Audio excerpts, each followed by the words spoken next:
Hi అండి. నేను గత కొన్ని సంవత్సరాలుగా ఫైబ్రాయిడ్స్ సమస్యతో బాధపడుతున్నాను. లాస్ట్ మంత్ నాకు హిస్టెరెక్టమీ ఆపరేషన్ అయింది. హిస్టెరెక్టమీ అంటే ఏంటి అని కూడా కొందరు అడుగుతున్నారు. గర్భసంచి తొలగించి ఆపరేషన్ అన్నమాట. 1 మంత్ నుండి కూడా నేను రెస్ట్లోనే ఉంటున్నాను. ఈ 1 మంత్ నుండి కూడా బంధువులు కానీ, మా వారి కొలీగ్స్ కానీ, మా గ్రూప్ సభ్యులు కానీ వారందరూ కూడా చాలా ప్రేమ చూపించారు.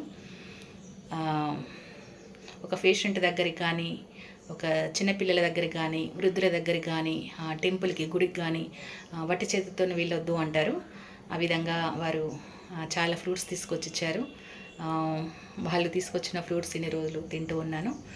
ఫ్రిడ్జ్లో ఇంకా స్టోరు ఉన్నాయి. అయితే ఈరోజు మాకు పాలు పోసే అంకుల్ వాళ్ళు, ఆంటీ అంకుల్ ఇద్దరు వచ్చారు. వాళ్ళిద్దరిని చూస్తుంటే మా పేరెంట్స్ని చూసినట్టే అనిపించింది. వాళ్ళు రావడమే కాకుండా పిండి వంటలు తీసుకొచ్చారు. దసరాకి కానీ, సంక్రాంతికి కానీ పిండి వంటలు అనేది తప్పనిసరిగా చేస్తారు ఇక్కడ తెలంగాణలో. వారు రావడమే కాకుండా వివిధ పిండి వంటలు తీసుకొచ్చారు. నాకైతే చాలా సంతోషంగా ఉంది. వాళ్ళ రిసీవ్మెంట్ కానీ, వాళ్ళ ప్రేమ కానీ చాలా బాగుంది.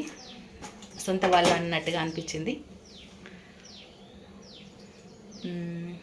ఇవన్నీ తీసుకున్నాక వారికి కృతజ్ఞత చెప్పకుండా ఉండలేకపోతున్నాను. టేస్ట్ కూడా చాలా బాగున్నాయండి. ముఖ్యంగా ఈ గారెలు అయితే నోట్లో వేస్తే కరిగిపోతున్నాయి. దాదాపు సగం అయిపోయినాయి. మా వాళ్ళు ఇష్టంగా తినేస్తారు.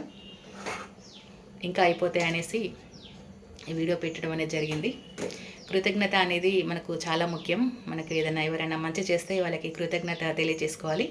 ఈ విధంగా నేను నాకు సర్జరీ అయిన దగ్గర నుంచి ఇప్పటి వరకు నా పైన ప్రేమ చూపించిన వారందరికి కూడా కృతజ్ఞత తెలియజేసుకుంటున్నాను.